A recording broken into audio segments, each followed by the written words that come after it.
জয় রাধে। আজকের পাঠ পঞ্চতত্ত্বাখ্যান নিরূপণ শ্রী চৈতন্য চরিতামৃত আদি লীলাখণ্ড, শ্লোক 109। গৌণবৃত্তি যেবা ভাষ্য করিল আচার্য, তাহার শ্রবণে নাশ হয় সর্বকার্য। তাহারে নাহিক দোষ, ঈশ্বর আজ্ঞা পাইয়া গৌণার্থ করিল মুখ্য অর্থ আচ্ছা দিয়া। শ্রীপাদ শঙ্করাচার্য সমস্ত বৈদিক শাস্ত্র গৌণ অর্থ অনুসারে বর্ণনা করেছেন। সেই ব্যাখ্যা যে শ্রবণ করে তার সর্বনাশ হয়। শঙ্করাচার্যের তাতে কোনো দোষ নেই, কেননা পরমেশ্বর ভগবানের আজ্ঞা অনুসারে তিনি মুখ্য অর্থ আচ্ছাদন করে গৌণ অর্থ প্রকাশ করেছেন। ব্রহ্ম শব্দে মুখ্য অর্থে কহে ভগবান, চিদৈশ্বর্য পরিপূর্ণ অনূর্ধ্ব সমান। ব্রহ্ম শব্দটির মুখ্য অর্থ হচ্ছে চিদৈশ্বর্য পরিপূর্ণ পরমেশ্বর ভগবান, কেউই তার সমান নয় বা তার থেকে মহৎ নয়।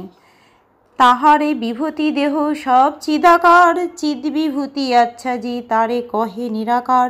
পরমেশ্বর ভগবানের দেহ ঐশ্বর্য পরিকর আদি সব কিছুই চিন্ময়। মায়াবাদী দার্শনিকেরা কিন্তু তার চিদ বিভূতি আচ্ছাদিত করে তাকে নিরাকার বলে বর্ণনা করে। চিদানন্দ দেহ তার স্থান পরিবার, তারে কহে প্রাকৃত সত্যের বিকার। পরমেশ্বর ভগবান চিন্ময় শক্তিতে পূর্ণ, তাই তাঁর রূপ নাম যশ ও পরিকর সবই চিন্ময়। অজ্ঞতাবশত মায়াবাদী দার্শনিকেরা বলেন যে সেগুলি প্রাকৃত সত্যগুণের বিকার মাত্র। তার দোষ নাহি দেহ আজ্ঞাকারী দাস, আর যেই শুনে তার হয় সর্বনাশ। শিবের অবতার শঙ্করাচার্য নির্দোষ, কারণ তিনি হচ্ছেন ভগবানের আজ্ঞাকারী দাস, কিন্তু যে তার সে মায়াবাদী দর্শন অনুসরণ করে তার সর্বনাশ হয়। তাদের পারমার্থিক প্রগতি চিরকালের জন্য বিনষ্ট হয়ে যায়। মায়াবাদী দার্শনিকেরা ব্যাকরণের বাক্যাবিন্যাসের মাধ্যমে তাদের বেদান্ত জ্ঞান প্রদর্শন করার ব্যাপারে অত্যন্ত গর্বিত। জীবকে ভবসমুদ্রে প্রক্ষিপ্ত করার শক্তি এবং আবরণাত্মিকা শক্তি, অর্থাৎ জীবের জ্ঞানকে আচ্ছাদিত করার শক্তি। শ্রীকৃষ্ণের মায়া শক্তি কেন মায়াবাদীদের জ্ঞান অপহরণ করে নেয় সে কথাও ভগবদ্গীতায় আশুরং ভাবামাশ্রিতা শব্দটির মাধ্যমে বিশ্লেষণ করা হয়েছে। এই কথাটিতে বলা হয়েছে যারা ভগবানের অস্তিত্বকে স্বীকার করে না। ভগবানের অস্তিত্বে অবিশ্বাসী মায়াবাদীদের দুই শ্রেণীতে বিভক্ত করা যেতে পারে: শঙ্করাচার্যের অনুগামী, কাশীর নির্বিশেষবাদী এবং সারনাথের বৌদ্ধগণ। এরা উভয়েই মায়াবাদী এবং নাস্তিক দর্শনের জন্য শ্রীকৃষ্ণ তাদের জ্ঞান অপহরণ করে নেন। এরা উভয়েই ভগবানের অস্তিত্ব স্বীকার করে না। বৌদ্ধ দার্শনিকেরা আত্মা ও ভগবান উভয়েই অস্তিত্ব অস্বীকার করে, এবং শঙ্কর সম্প্রদায় যদিও সরাসরি ভাবে ভগবানের অস্তিত্ব অস্বীকার করে না, কিন্তু তারা বলে যে পরম তত্ত্ব নিরাকার। তাই তারা উভয়ে অবিশুদ্ধ বুদ্ধয়, অর্থাৎ তাদের জ্ঞান ও বুদ্ধি অপূর্ণ এবং অবিশুদ্ধ। বিখ্যাত মায়াবাদী সদানন্দ যোগীন্দ্র বেদান্ত সার নামক একটি গ্রন্থে শঙ্করাচার্যের দর্শন ব্যাখ্যা করেছেন, এবং শঙ্করাচার্যের অনুগামীরা তার এই গ্রন্থটির প্রভূত গুরুত্ব দান করে।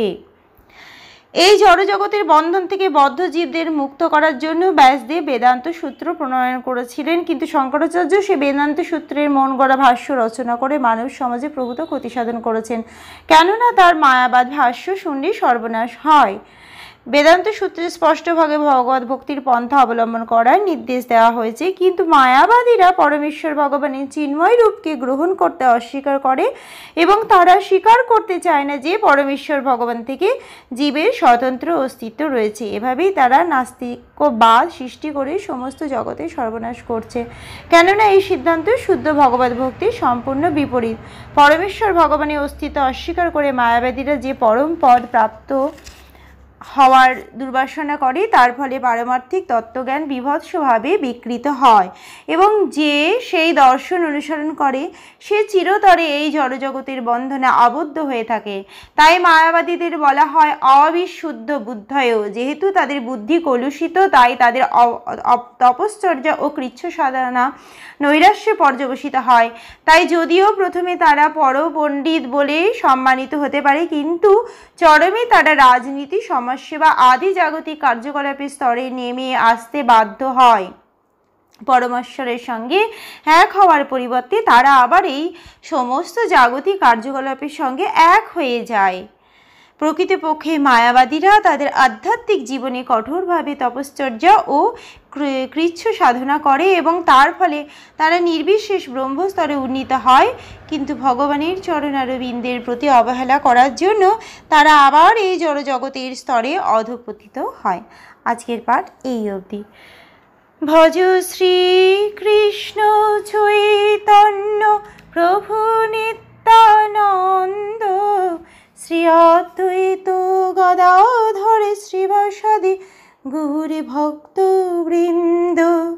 হরে কৃষ্ণ কৃষ্ণ কৃষ্ণ হরে হরে, হরে রাম